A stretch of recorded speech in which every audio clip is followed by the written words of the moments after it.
Nob back. Welcome to Touchline Talk, everybody.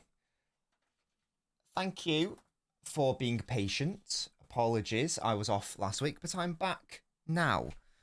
I don't really know what exactly to talk about in today's show because there's not really a match coming up to discuss, and it's probably a few too many days removed from the Brighton game to maybe talk about that in total detail.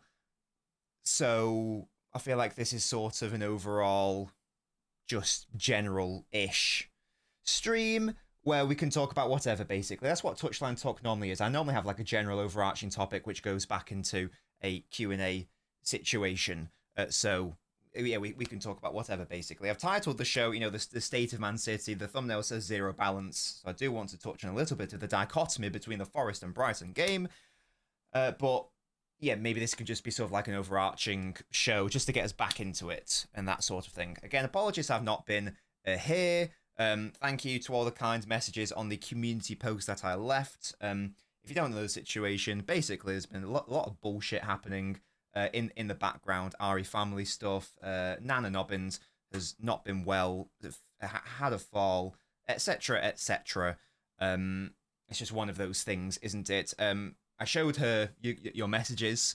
She didn't really understand what was going on, but she seemed thankful either way. So thank you guys very much for that. Yeah, I just needed like a week off just to clear my head and just to make sure that she was all right and all that stuff. That's the situation. Thank you very much, guys. Welcome back, says Donkey. Thank you, mate. Good evening, Dave. Hello, Louise. Yeah, so we're back to going on other shows as well. I was on LNobbins on Monday, and I was on We Are the South Stand yesterday. Hello, Jack. Good to see you too, matey. Hello, Blue Lock. Great to see you too, Faisal. After spending 2 hours on Yamal highlights, I conclude we need to make him our number one target. He's the best player in the world. Says about Heat. You ain't ever getting him out of Barcelona. Faisal says, let's start with our flaws against Forest and Brighton. Harvard says, I feel like our season's ended already. And Dave says, zero balances me after a night out. And indeed, most people after a night out, I imagine. Turn the radiator off because it's getting a bit warm in here. Yeah. And again, like, apologies if I was a little bit, more irritable and irate than usual the past a couple of weeks. This is because this has been going on for a while and it's been quite stressful and frustrating. So, if I stepped over the line and was a bit too overly rude or aggressive to some people, apologies if that did happen. But yeah, it was just a thing. Not trying to justify it, but it was just a thing. Let's maybe touch on this then, shall we, as Faisal says, because, again, the thumbnail says zero balance, and the reason for that is because we saw two very different issue levels in the Forest game compared to the Brighton game. Against Forest, I was genuinely quite happy with the performance. We lost, yes, but given the context of what's happened this season, what's been City's biggest issue? We on this channel have been banging this drum for months. Now, this is not brand new information. We all hopefully know by now that the biggest, most fundamental issue at City this season has been a defensive one. We concede big chance like it's going out of business. Big chance like it's going out of business. It is ridiculous. There is no solidity. There is no protection for the back four. And also some defenders just on an individual level have maybe not been good enough at times. We've now got to the point where, we had that ridiculous period where we were conceding 5+ big chances in the game after game after game. And it's now come to the point where we've conceded 40 goals in the league, and that's never happened to Pep Guardiola, which is a little bit insane. In fact, I find that hard to believe. How many did we concede in the 16-17 season? I saw that stat, and now I'm actually doubting it. Oh, wow. That is... In the 16-17 season, we only conceded, and that was the season where we had Claudio Bravo in goal, no less. We only conceded 39 goals that season. How many was it in the year where we had no defenders? 35. And we've conceded 40. So that is a correct stat. So this is objectively the worst defensive Manchester City side under Pep Guardiola, and indeed Pep's worst side in terms of league football. So hopefully now, after we've been banging that drum for however long, people can now accept that reality. That clearly the worst issue at City is defensively. Do not try to talk to me about how apparently the biggest issue at City is the attack. That's a load of bollocks. Now, has the attack been good enough to win the title? No, it hasn't. But it has been the best in the league aside from Liverpool, who are top of the table. The attack has been good enough to finish second. The attack has been good enough to finish second in terms of the goals scored. The defence is like at a mid-table level, and that is why that we are, currently in fifth, and there's a chance we might not even get Champions League football. So that is why I just want to build the context. I'm getting to something here. That's why against Forest, I was relatively content with the performance, because from a defensive standpoint, we were good. Now, some people might retort to that and say, well, Forest played a low block. They let us be good defensively. Don't necessarily agree with that, because we've seen a lot of low block sides this season still create a lot of chances against us on the counter-attack. We were very good at snuffing out the danger against Forest. Kusanov in particular, I think I tweeted it at the time, a couple instances where it just looks really simple and basic, but if those attacks happened a couple months ago, we would have been 2 or 3-0 down in the first half. But they weren't, because we actually had someone in Kusanov who was aggressive and quick and got in there in terms of snuffing out the danger before it even materialised. So that's why I was so happy with the defensive performance overall, and I'm not going to accept that it was just because of how Forest set up. Sure, that had a bit of a part to play because they were very good defensively and they set up defensively, but it's more than that. So again, we lost the game, but progress had been made from my perspective. Now, people said, well, we weren't good enough going forwards, and maybe we weren't, but at the same time, there is the context of Forest, one of the best defensive sides in the league. We actually had, in this first half in particular, we had a few good, you can call them half chances if you want. There was nothing clear-cut, but sometimes you can't create clear-cut chance after clear-cut chance against a very good defensive side. We've seen, Liverpool are going to win the title this season. They don't create clear-cut chance every single time they score a goal. Sometimes they convert a half chance or even a quarter chance. You've got to do that sometimes, and we created enough in that first half to at least score a goal, maybe even 2 across the entire game. So I thought it was actually quite a fine Forest performance. The Brighton one was the exact opposite. And this is what I mean by zero balance. So if we even want to say against Forest we were good defensively, maybe not as good going forwards, counter just like a week later against Brighton. Very good going forwards. Should have scored a number of goals in that first half in particular. Could have scored like 4 maybe. But there was zero defensive work or quality in particular in that second half. It was 6 big chances against Brighton. 6. So we've gone backwards in that sense. And that's why it was such a frustrating like a week or so of football. Because I really thought against Forest, I was like, okay, we've maybe not sorted out our defensive woes, but they've certainly improved. We've gotten better. And then next week, no. None of that. Actually, the issues are still there, which is very frustrating for me. So that's what I mean by zero balance. We haven't yet been able to figure out how to be good defensively and good going forwards in a match, really, this season. Outside of, I can really think of, I'm not counting your games against, like, Bratislava or Prague. That doesn't count. The only 2 examples I can really think of are Newcastle and Chelsea at the Etihad. Outside of that, I can't really think of many other instances where we've been really good defensively and really good going forward. If you guys can think of any more, let me know. I'm personally struggling to think of too many. For me, those were our 2 best performances, Newcastle and Chelsea. That's why Liverpool will win the title this season, because they have got that balance. That's how you win the title. It's you've got to be. It sounds really obvious, but you've got to be good going forwards and going backwards. And this season so far, we've been one or the other, for the most part. That is something they're obviously going to have to sort out next season. And that can happen with Rodri returning, but we do need more signings, of course, at least one more midfielder. We all know the right-back situation as well. So that was my main frustration from the couple weeks that have transpired whilst I wasn't doing shows or streams on those matches. It was the inability to find the right balance between attack and defense and having it at the same time. Very, very frustrating. I really thought we'd made some positive steps against Forest. I know I was maybe in the minority there, but I really did think there were some positive steps against Forest. And we just, in my view, have gone a little bit backwards against Brighton, given the context of how our biggest issue this season, which has been the defence. The data reflects that. It has reflected since the start of the season. We all know that. Missed you too, Sarah. Sarthak says, don't feel confident about the Bournemouth game. If we can win that game, I think we win the whole FA Cup.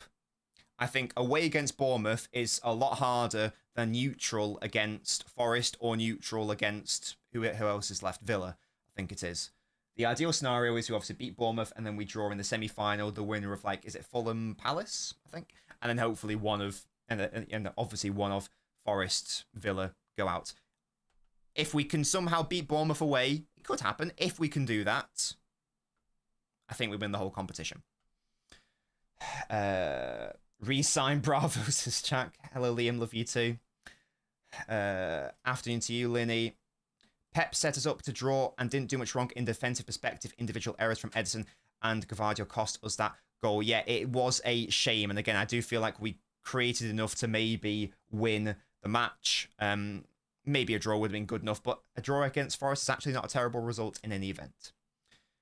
Zoheeb says, next season, I see us going back to a 3-2-5 with a Cambiasso inverted next to Rodri or Nico. The good thing about Cambiasso is that he can play basically anywhere. So he can either start at left back and go into the midfield, he can start at right back and go into the midfield, or for Juve, if he starts out on the right, he often, and in terms of in possession, he can push up to the right wing. Who does that sound like? Kyle Walker last season, but with some actual crossing ability. So the possibilities are endless in terms of Cambiasso. The more I look into him, the more hopeful I am that we do end up signing him, because he is this sort of utility defender in terms of his, or rather in terms of his versatility. And he's also good enough to start. Obviously, he would be a massive upgrade. And he's basically just a better version of like Kyle Walker in terms of like when he's playing that right-sided position. I believe the term is ambipedal. He's that as well. So that means he can play on the left. He can play on the right. He can go into midfield in possession, not off ball. That's different. And then I don't know how he'd be pushing up to the left wing. He doesn't really do that for Juve, but he does do it out on that right side. So he would solve a lot of potential structural issues for City. So there were a number of games this season, a couple months ago, I think, where Nunes started at right back, pushed up to right wing. And that was quite important because it meant that whoever was playing on the right could do the false winger situation. It just offers another avenue there. But instead of Nunes just providing offensive function, Cambiasso is also providing offensive contribution as well. So, yeah, big up. Hello, Scandi Gods, one of my beautiful members. Shout out to you. Forest at home says futuristic. Maybe. That was just a little bit of an outlier for me because Forest set up in a mental way. And like they set up to fail. And as soon as they adjusted it, I mean, it was too late for them, but as soon as they adjusted it, like we didn't really do anything. I mean, the match was over by then. But yeah, maybe that one. Maybe that one. Even that game, though, like that pass back, no one really talks about it because it didn't lead to anything. But like, I think it was De Bruyne who played in Wood and he missed a sitter. That was at either 1-0 or 0-0. But yeah. I've got zero connections, guys. Zero. I'm not an in the know. I know nothing, I'm afraid. One of those years, if next. Same, then worries. Sorry, Steve, what does that mean? Luis says, while Pep say he preferred the way we played in Chelsea compared to Forest, it makes no sense. Why would Pep say he preferred the way we played in Chelsea compared to Forest? So what? Pep said he preferred the Chelsea performance to the Forest performance. I'd agree with that, though. Maybe I've misunderstood that. Oh, sorry. Oh, right. Here it is, Brighton. Yeah. I don't know. If he has said that, then we all know that Pep does often say weird things. Maybe he does genuinely believe that. I'd be very surprised if he truly believed that, though. I'd be very, very shocked. In fairness, if he was just talking about the first half, it would make sense, because that first half, we could have scored maybe 3 or 4 goals. Second half, less so. That's been our issue this season throughout the entirety of it, hasn't it? We've been quite good in a lot of first halves. Second half, we just don't look up to it. I see. I totally disagree with this, but and in fact, here's what I think is the best example and the best evidence that Nico has, because there's a reason why we have looked so much better since the signings. Kusanov has come in and he's done a very good job. The best example and the best sort of representation of how good Nico has been when he's come into City has been this. Look at how he played against Forest before he came off. And then look at how he played against Forest after he came off. It is night and day between the two. As soon as he came off, we were a shambles defensively and from a midfield solidity perspective. As soon as he went off, that's not a case of correlation does not necessarily equal causation. That's just he's gone and now you're not solid in the midfield. I think for me it's demonstrative of how much he has improved City's midfield for me. He's also not even playing in his main position. That's the thing. People got it twisted. He's not a Rodri replacement. He's not a 6. He's an 8 who can play as a 6. He is Gundogan in that sense. He is the Gundogan replacement in my view. The side is now washed. We're so perfectly balanced. Difficulty has been quite as good again, says Dave. Certainly we've got to evolve, haven't we? For sure. And this is the thing as well on Nico. Nico's counter-pressing is the reason why we scored those 2 goals against Brighton. He's involved in winning the ball back in both goals. And then he passes to and then the ball gets to Marmoush in transition, and we're able to score both goals from it. Those games are tailor-made for a Marmoush when there is space. When there isn't space to attack, it becomes a bit more of a tricky situation for him. But if there is space, those games are tailor-made for him. Hello, Ian. How you doing? If we somehow reach the final, Rodri will be back. Nah, let's not give Rodri even a minute. Zoeb says you can only choose one, Baleba or Wirtz. Baleba. We need to sort out our defensive midfield situation more than the attacking midfield situation. Absolutely. Get in the know. I don't even know how you do that, mate. Big up to you, Terrell. Do I think the international break will help us to regroup going forward? I don't know. I thought that a couple months ago, but then Kovacic got injured, and then all of a sudden Gundogan had to be our 6, so I don't even know anymore. Pep often speaks with a forked tongue, yes. Craig in LB stream said that Cambiasso is only a matter of time. That would be lovely, Elias. Again, based on in the nose, whatever, we were apparently really pushing for him in Jan, and we just weren't quite able to make it happen because Juve, well within their right, were asking for too much money. It's from our perspective, it was a January transfer window. They can ask for what they want. But if it's hard, in fact, when does his contract end? Again, I'm very, very interested. I think that bringing in a right back, I haven't quite decided what's more important, getting in another central midfielder or getting in a right back. I think it might be getting in a right back, to be honest. I think that's more important. Because when Rodri returns, we can at least have a midfield of Rodri and Nico, whereas we still don't have a right back. Why did you have to sign an extension last year, you fraud? Yeah, his contract doesn't expire until 2029, so Juve can ask whatever they want. To be honest, they can be totally unreasonable, so we're probably going to have to be paying, like, what, 50, 60 million? Something like that, maybe. It could be worth it. Could be worth it. We need a right back. Luis, I think Nico's making everyone look better, basically. I'll start panicking if when Rodri's back and we're still ass. Don't worry, that won't happen. There's some solid rumours that room for Baleba. You guys know I'm a big fan. I'm a big fanboy.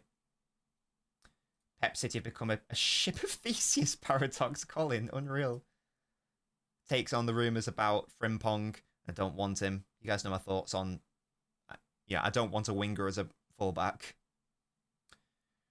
Maybe I should talk about this, because after there was the Liverpool game, and then there was the Brighton game in particular, and Doku has been catching a lot of mixed reviews. I was going to say catching a lot of hate, but he's also been catching a lot of praise. There's been mixed reviews on Doku and the situation they're in. Against Liverpool, the situation was this. He was beating his man every single time. Basically every single time. But it was only Foden in the box. So, one player's done their job there. He's in the box, ready to do something. But when you've got a defence of Van Dijk and Konate, funnily enough, you need more options there. Because even if that was Haaland, he's probably never going to win that individual battle on his own. Someone had to come in late in the box. You know, it's the exact same thing against Brighton for me. So I'm on the side of, I think Doku did quite well, and I'm going to defend him. There needs to be, and again, this isn't new information, even if Haaland is in the box, it's not enough to just be in the box.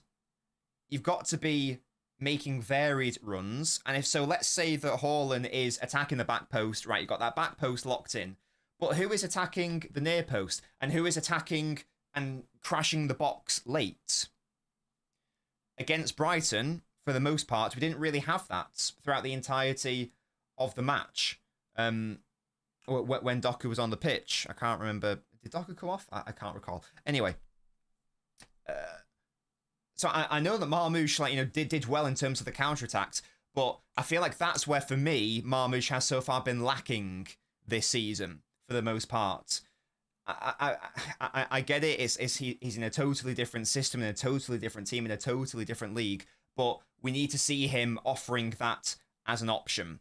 That's what, if he's going to play in that more advanced position, that's what a Gundogan used to do. He's no longer able to do that. He hasn't got the legs to do that. We all know that.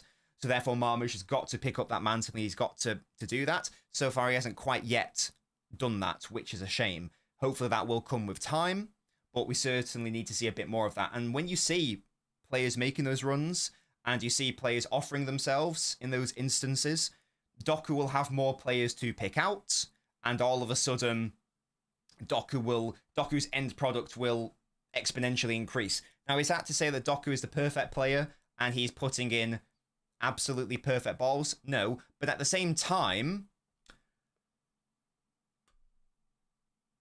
if he's only got limited options to pick out, he's only got limited options to pick out. His teammates have to be doing more for him, in my view. So again, I'm being very patient with the whole Doku situation, because whilst he could obviously improve, there's the big context of it's not his fault that his teammates aren't really making good enough runs for him at times. It happened against Spurs, to be fair, and he was wonderful in that game because there were teammates making movements for him. If you want to increase Doku's productivity, then you've got to create those options for him. It's as simple as that, to be honest with you. He's also 22, very young, so there's time for him to develop. Likewise, so this comment says, do you see Doku and Savio City's long-term wingers? Yeah, so again, Savio's 20. He's a child. There's plenty of time. I actually think he's played well this season, Savio. I think he's been one of our best players this season, even without the context of his age and it being his first season. But if we are going to try to apply that context, how was Sterling in his first season with City? How was Sane in his first season with City? I think Savio is better than both of them in his first season. So we've got to be patient here. The goal scoring needs to improve. The finishing, of course, has to improve. Hopefully that just comes with time and coaching, of course. And we'll have to wait and see. I would not be surprised if Marmoush is played more as a winger next season if we don't go and get another wide player. Let's say we sell Grealish and now our wide options are Bob, Savio, Doku and Marmoush. Wouldn't surprise me if Marmoush played more of a role out at left wing, but with Guardiola pushing up to the left so that he's got that overlapping option. That remains to be seen. I don't know. We'll see what happens in the market. But yeah, I'm going to be very patient with Savio and Doku. They are young. There's always going to be value in having a player who can consistently beat their man nearly every single time 1v1. There will always be value in that. That's what we call like a game-breaking trait, a game-breaking quality.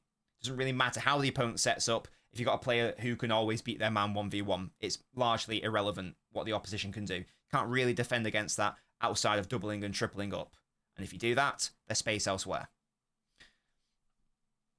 Zerb says, I get another left back too. I think for me, it depends what's happening with Ake. If Ake stays, we probably don't need another left back. Obviously, it depends on his injury situation, but he's had surgery now, hasn't he? If Ake stays, we probably don't need a left back because we've got Guardiola, who's obviously the starter there. Ake, the backup there. Cambiasso can play at left back, so if we get Cambiasso to play as a right back, he can also play at left back. And if Akanji stays, he can also play at left back as well. So I don't know if we need one if Ake stays. If he doesn't, then I take that. Can Cambiasso defend? I mean, he's not Ake levels, but he's good. Yeah, absolutely. Do I worry about the Manchester derby? I worry about every match coming up, mate. Mad Hatter says, I'm worried about the top 5. I don't know, it's not a guarantee. Historically, 5th has been 68 points. Regardless of what's happening with other teams, can we actually get that?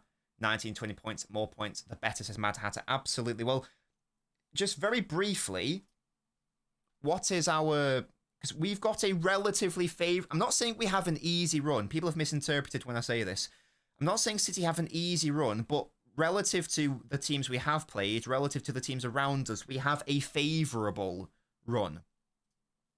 Let me just go to our fixtures.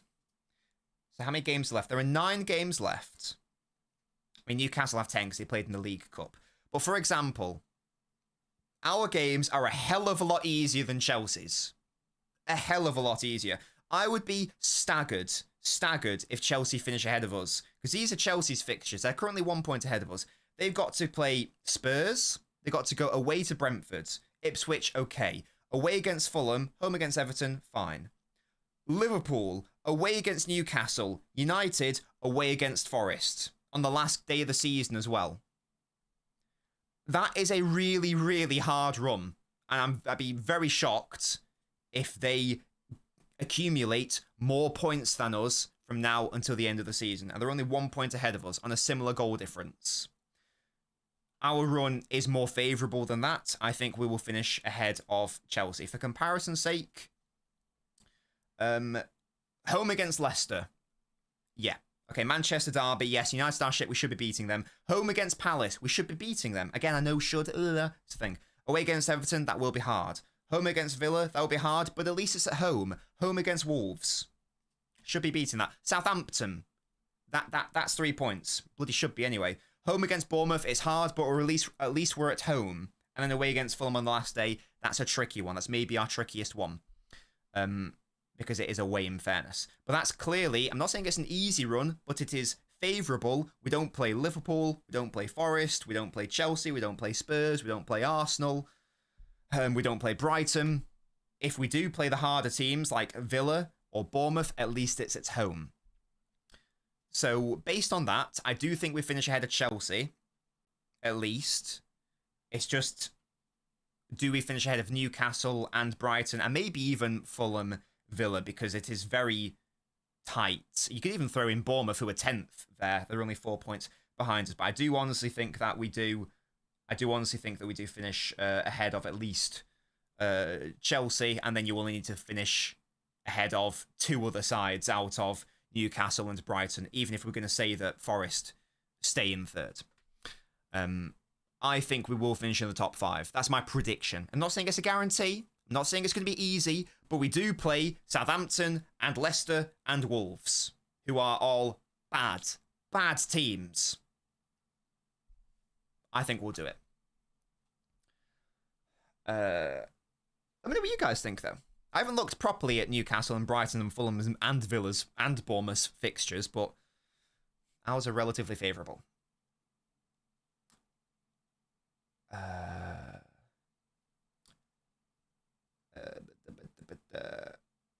Remember 2019 Vinny when he used to fly balls like playing cricket?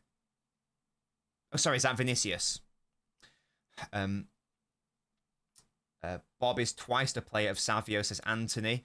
I haven't seen enough of Bob to make that conclusion yet. I do like Bob a lot, but I'm not sure he's twice the player. But again, Bob coming back will be lovely as well. Him coming back into the side will be nice. It's such a shame for him. He's missed.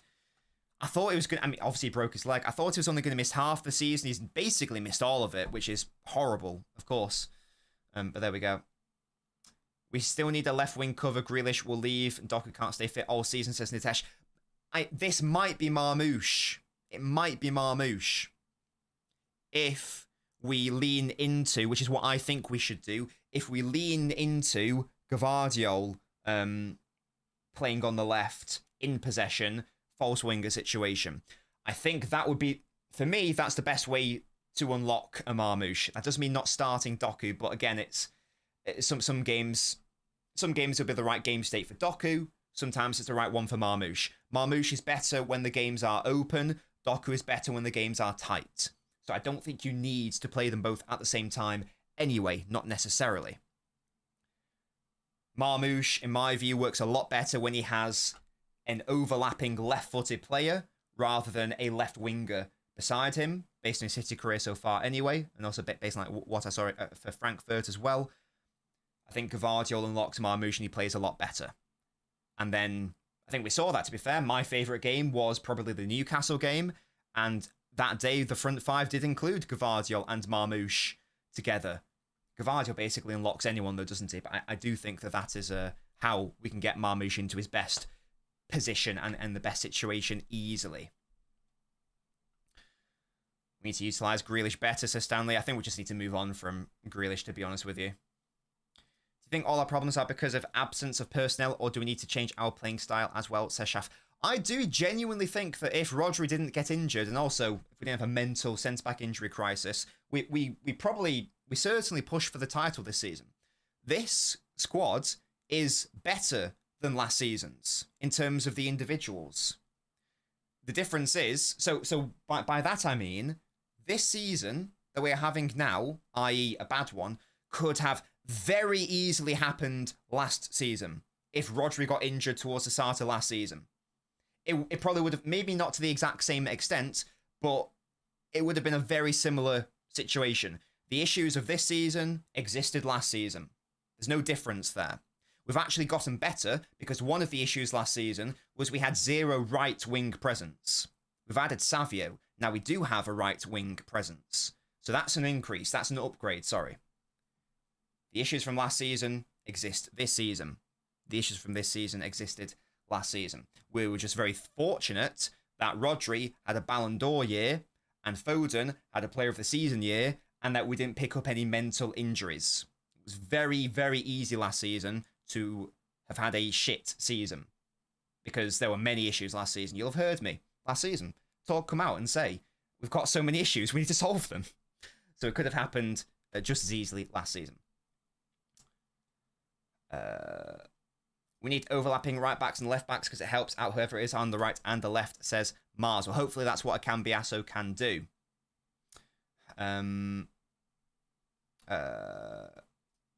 Wait, what's this? We had Walker still playing well. Anthony, I'm not being funny. If you thought Walker played well last season, I actually don't know what to say because he was our worst player last season by a fair margin. He was costing us games left, right, and centre. He was offering nothing going forwards. He was offering nothing defensively. He was shite last season, Kyle Walker. Really bad. Bad this season as well. Bad last season as well. Thank you, Sarthak, matey. Big up to you, one of my beautiful members. Chevalier is the truth, says Area Man.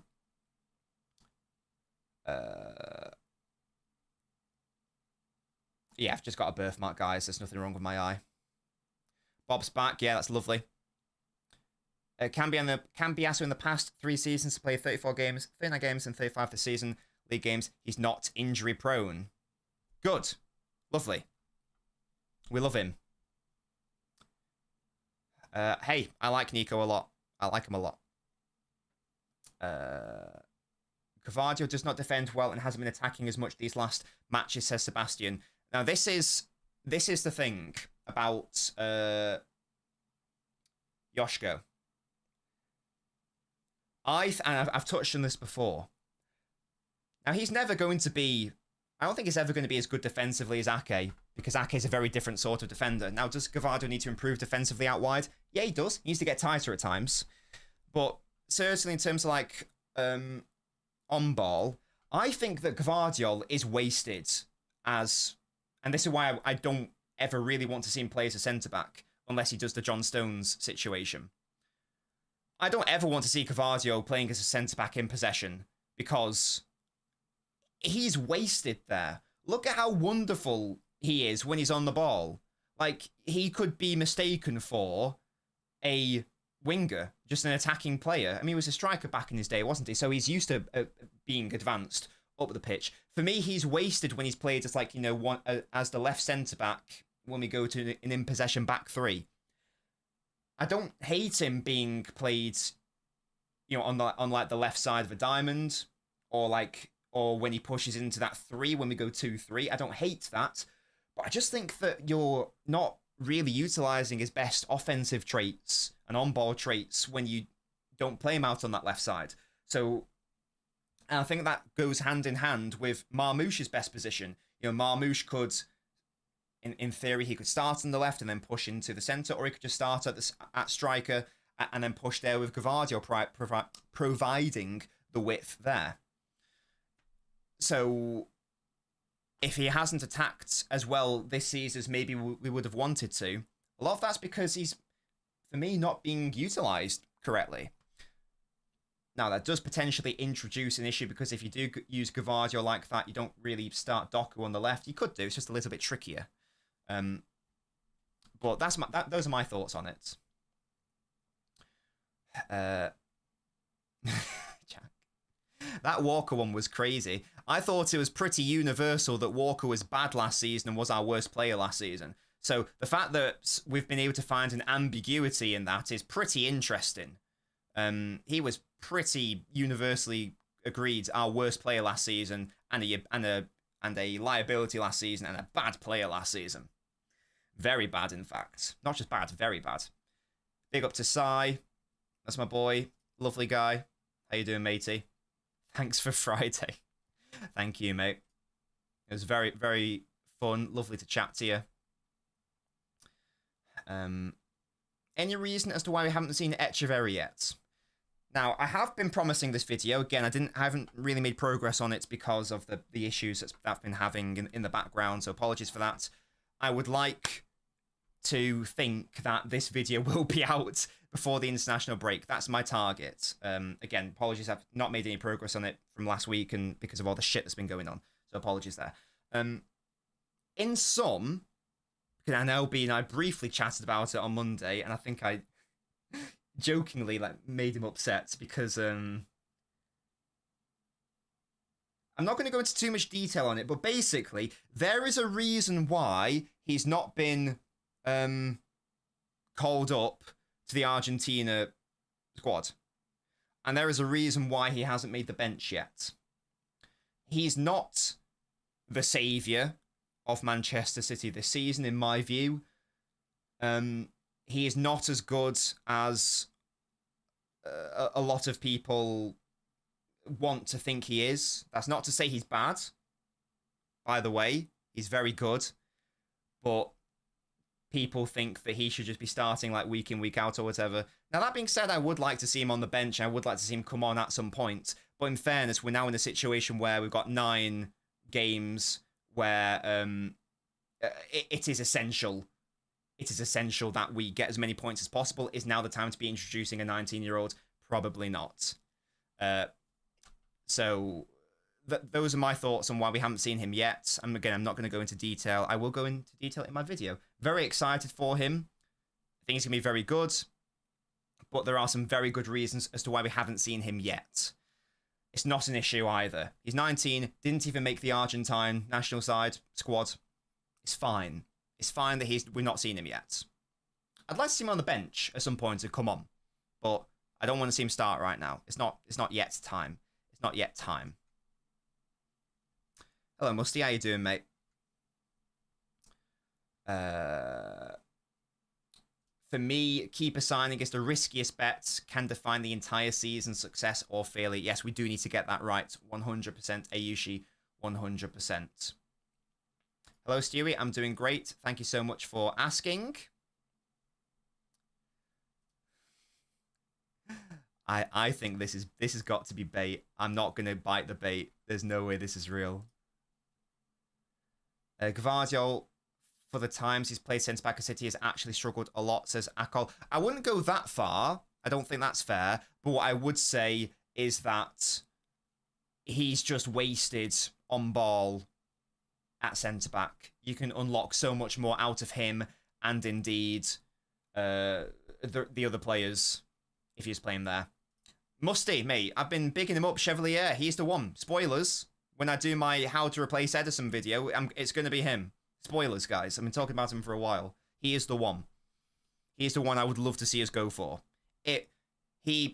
Only he and Costa pass the test in terms of the realistic data test. And I'm not a big fan of Costa, so therefore, the only one that I'm interested in is Chevalier. Based on the data, he's one of the only... Actually, that's not true. I think we had it when LB was on the stream, didn't we? I think we picked out 4 names based on the data, our parameters, but 2 of them are Premier League players, so they're probably out of question in any event. So that left Costa and Chevalier. I'm not Costa's biggest fan. I am Chevalier's biggest fan, so I'm going to go for him personally. Perhaps says, we played with creative attacking midfielders. Now we try to create from the wings with Doku and Savio, and they are not delivering it as expected. That is the main problem. I do think Savio is... I mean, it's certainly from a pure numbers perspective, like, Savio's definitely delivering in terms of the direct passing creative numbers. I don't know about Doku's numbers in particular. But this is the thing. I think this raises a very interesting point overall, that I've obviously no idea how we're going to play next season. I would guess that we're going to play 3-1-6 because that's how Pep started the season. Even when we went through that terrible time and it clearly was never going to work without Rodri, Pep was still insisting on it. So my guess would be that Pep is desperate to try to play that. So I think that's how we would do it. If that is the case, and we look back and we think, well, so we go back to like the really early stages of the season. How did we generate a lot of chances in those games? And this was when De Bruyne was even on the pitch, by the way. He was our best central high-volume creator. De Bruyne was not creating from the centre. He was creating from out wide. So I wonder, is there even going to be a desire from Pep's perspective to directly replace De Bruyne with a central high-volume passer? This is a question. I don't have an opinion on it either way. I'm not saying it's good. I'm not saying it's bad. I'm suggesting that the future, from Pep's perspective, may be you don't necessarily need that profile of player in the centre at City. Which sounds mad at first, but let's go back again to some of our best performances this season from going forwards anyway. Newcastle game, didn't have that sort of player on the pitch. Chelsea game, didn't have that sort of player on the pitch. Spurs game, away, didn't have that sort of player on the pitch. Created a lot, won those games. Should have scored more goals than we did.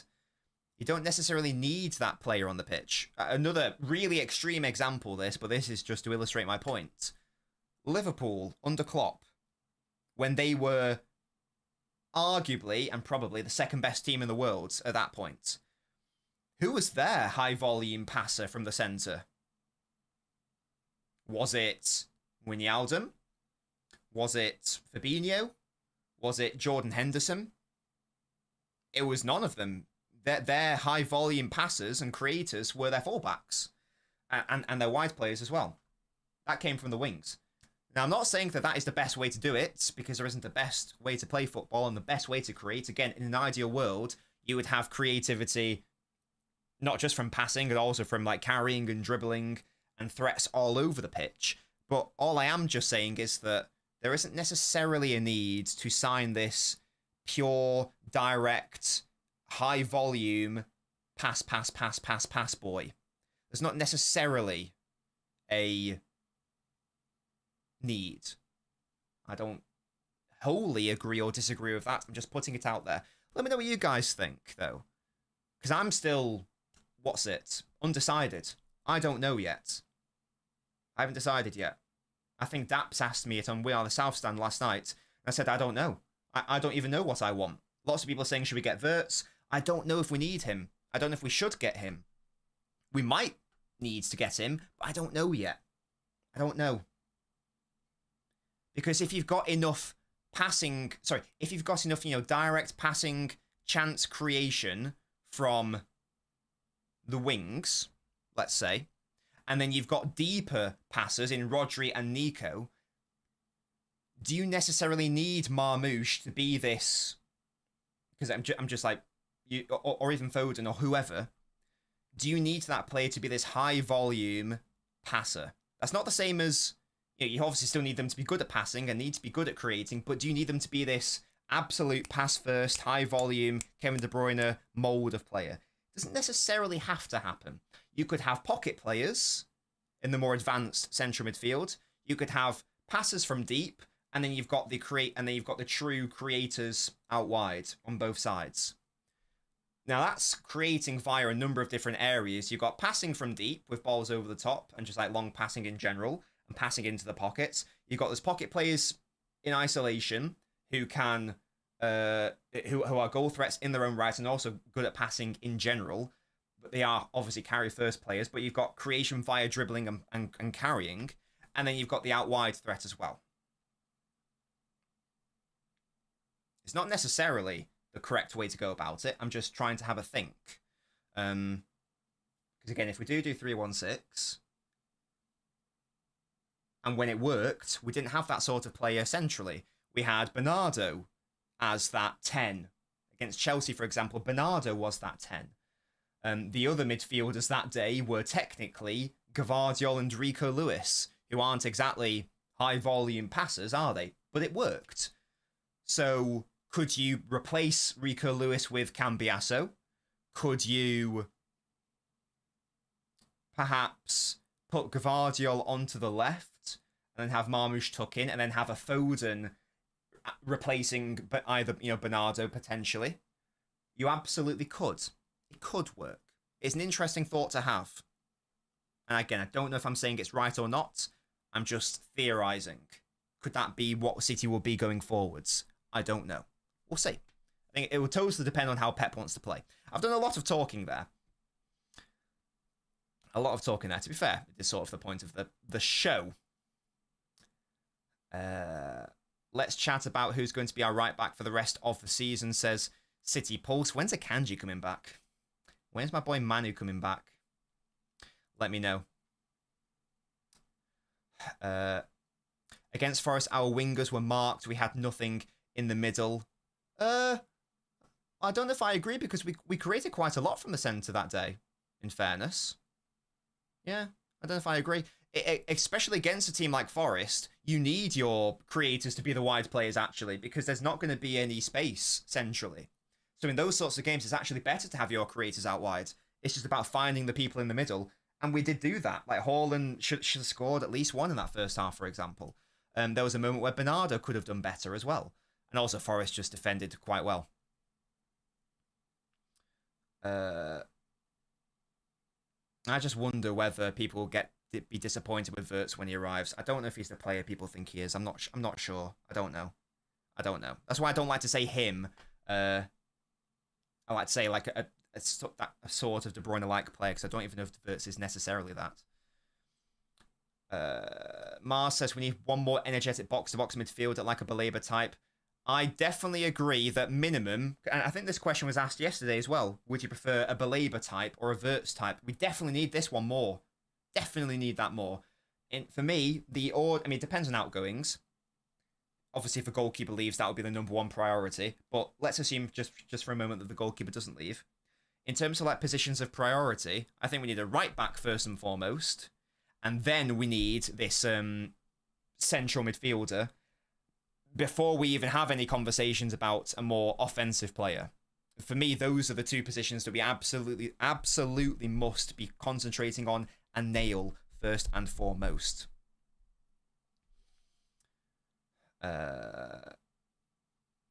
Whoa, that's my treble-winning right back. Chill. Oh, is he out for the whole season? What an L. I don't have too many thoughts on him. I'd just be a bit concerned in the context of a Pep side, because we know that Pep needs his players to be better off ball. That's the only concern, I guess. It's very fun. Excuse me. We need to consider the number of homegrown players. This is always the thing, isn't it? It's always, yeah, lots of people again saying sell McAtee, sell Foden, sell Nico, sell Grealish, sell Ake, etc., etc. It's a very good point. I don't know what the exact numbers are, but we do have to bear that in mind to an extent. We did do a whole stream where we rebuilt City, and we were able to easily do the homegrown thing, and we created a mad good squad. If you guys want to go watch that stream, it's quite a good stream, to be honest. I think it's called Rebuilding Man City. Would recommend go giving that a watch if you want my thoughts on... This was before the transfer window as well. So go give that a watch after if you're interested in my thoughts on that. Also, guys, can you please let me know right now, just because, again, I accept I need to do... Oh, by the way, I've not said this once all show. Got over 200 watching. We're not even at 100 likes. I want 150 likes. Listen to the Nobbot. Listen to Baby Nobbins who pops up. Leave a like on the video. It's free. The second thing I want to say is, again, I need to do more in terms of getting the analysis videos out. What I would say is those videos take a long-ass time to make. So I feel like I need another avenue of like upload so you guys have more fun content to watch. It's not very novel or unique, but the vast majority of football YouTubers do like sort of like 10-minute standalone videos where they're just talking to the camera about a topic. So for example, let's take the Brighton game. Would you have liked a 10-minute video where I just sit here and talk about my thoughts on the Doku criticism and I explain my thoughts on it? Sort of like this, but, you know. Let me know if you'd like that sort of video in addition to what we provide on the channel. Because if so, I can make that happen. Let me know, guys. Would that be of interest? Then we'd have this. Nothing would change. We'd still have the live shows. We'd still have the analysis videos. But the idea would be that you'd have a more consistent stream of content. As I say, if I did sort of like a standalone 10-minute video every now and then. Let me know what you think, though. If you like that, I can do that. The goalkeeper Costa's really good. I don't like Costa. Smiam. Should have lost to Fulham at home. Yes. Should have gone behind both Forest and West Ham at home. I can't remember the West Ham one. But yes, in terms of Forest, if that happened at 0-0.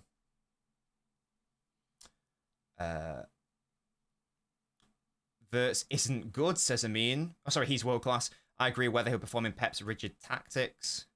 Think Foden could play the role of a pass-first tempo-setting player in the future. Pass-first tempo-setting player. No, I don't think that he will ever be that, but I don't think he necessarily has to be that. I think that he can certainly get better there, and when he has been able to, when he's been allowed to play in a more David Silva position and role, he's shown he can do that. The best, I say this all the time, but the best example for me was Everton away last season. He was dropping deep to his own penalty box and smashing it. I think that's his ceiling. So yeah, so yes and no.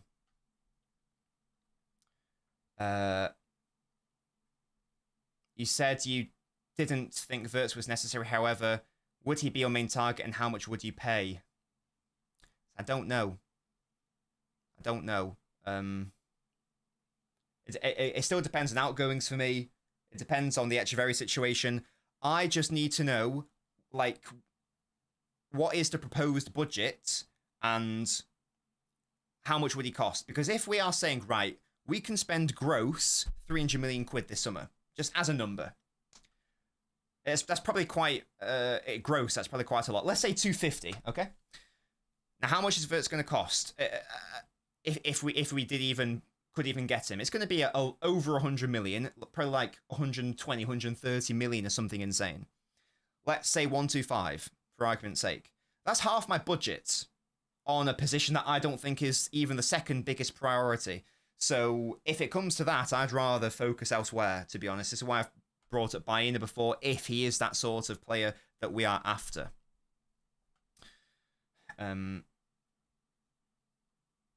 Just do match reactions. Well, we already do the post-mortems, Aaron. So this is why I'm thinking of like maybe something else, like a video on like a different topic. Do Doku one now. We touched on Doku earlier.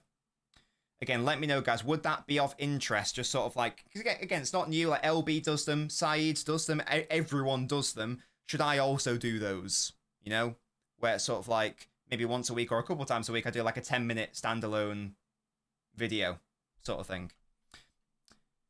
Yes, Musty, but the reason why I say that is because people are putting in the comments. I do a lot of live shows, but people are saying I don't have time to watch 90 minutes of a stream. Can you do shorter videos? And then they also say do more videos. I can't do more analysis videos quickly because they take a long time to do. So this is why I'm thinking, can I make a video which takes obviously less effort from my perspective, but can still be enjoyed? That's what I'm thinking. Maybe I'll do it as an experiment to see how you guys react. Yeah, big up to you, Dave. We don't need the tactics board today, nah. No, I don't agree we need a left back if Ake comes in. Big up to you, Steve. And lovely meeting you on Friday as well. Absolute boy. That is Stephen, right? Yeah, I'm pretty sure I recognise those guns.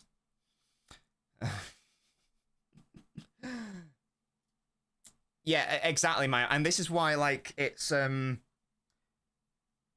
a lot of sort of like we overlook, and this is just like a bigger point on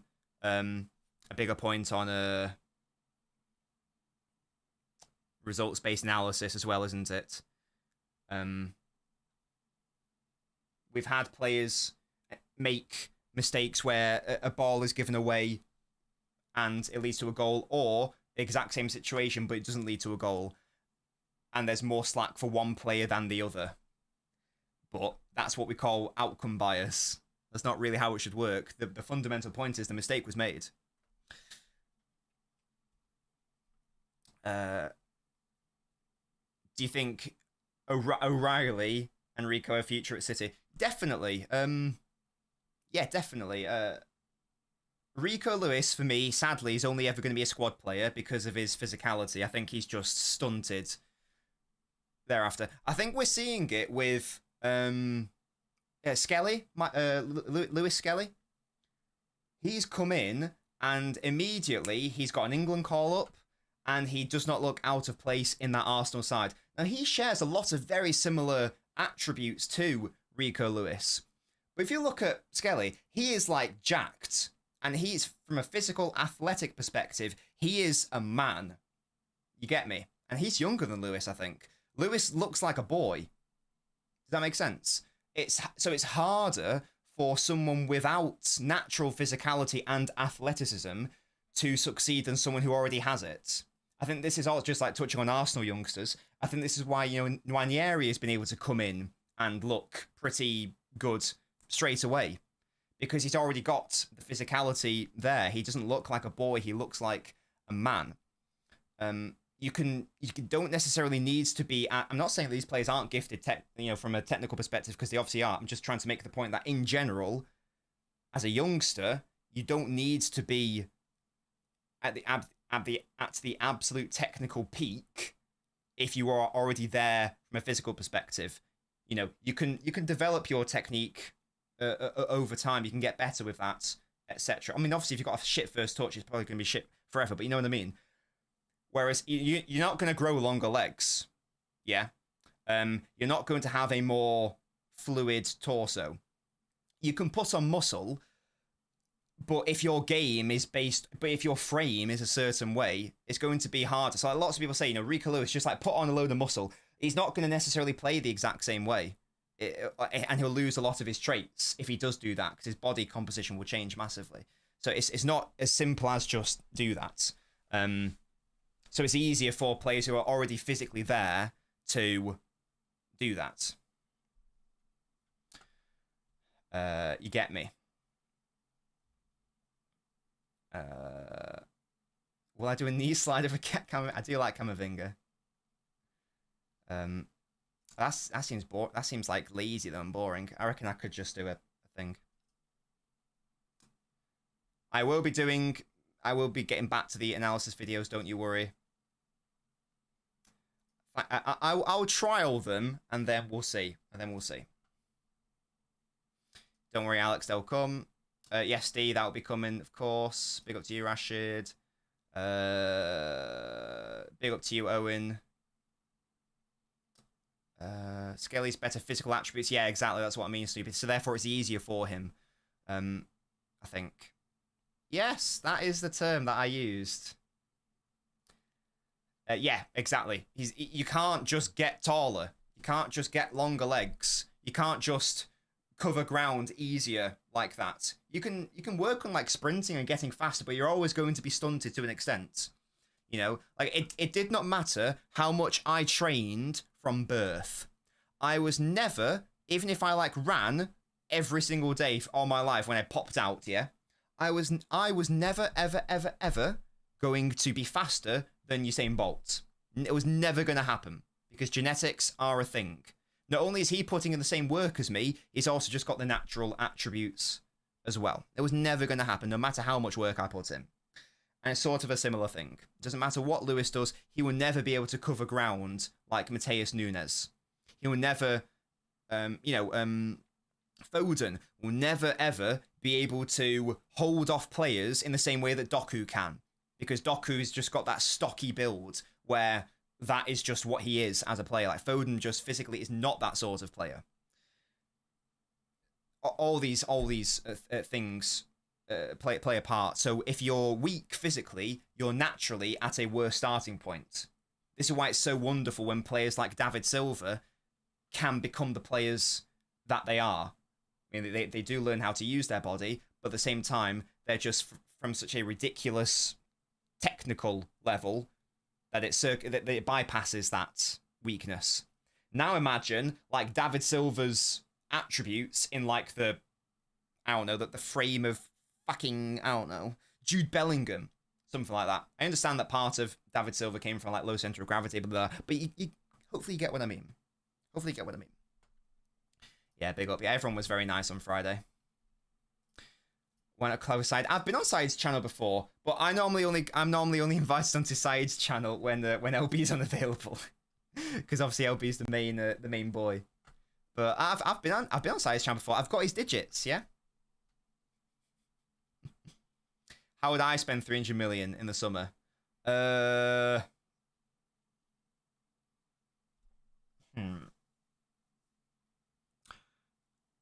Is this gross or net? I'm going to be hopeful and say it's gross. Right. Well, Cambiasso is going to be, I think, like, getting a Cambiasso is essential. So let's say Cambiasso costs £60 million. Right? Done. We probably need a goalkeeper. How much is a goalkeeper going to cost?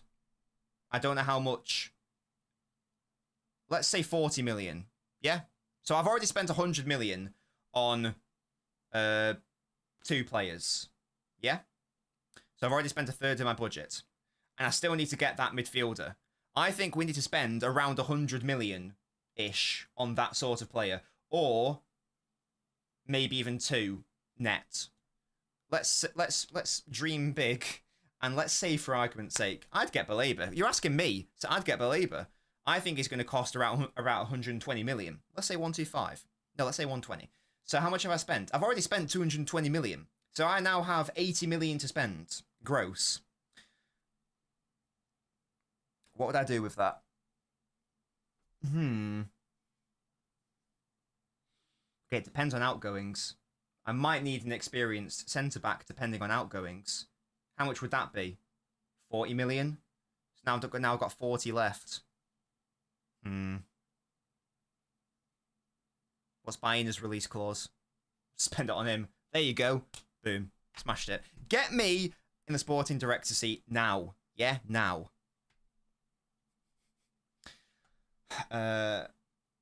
News today that City want to buy Munoz right back from Palace. It doesn't move me. It doesn't move me. I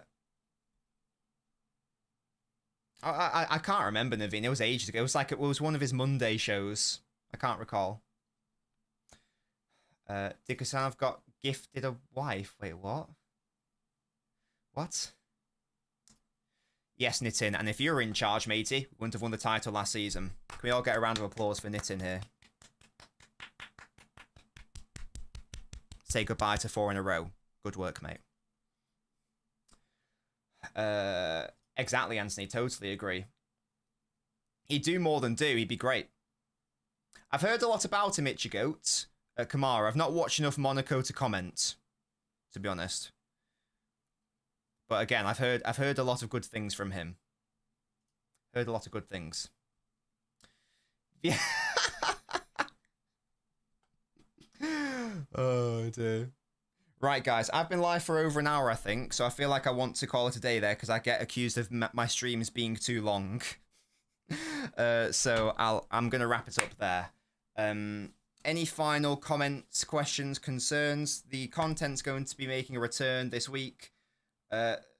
Obviously, starting with this, it is sadly an international break window, so there's obviously not going to be a City watch along. I might do. I can't do an England watch along on Friday. I might do a Nations League one if you guys are interested this weekend. If not, then I don't know. I don't know what I'll do. I might just go work on the Echeverry and Hayes videos. I also want to work on the replacing Edison video. I've got a lot of ideas. I just need to sort it out, and maybe I can start doing more standalone, like 10-minute videos.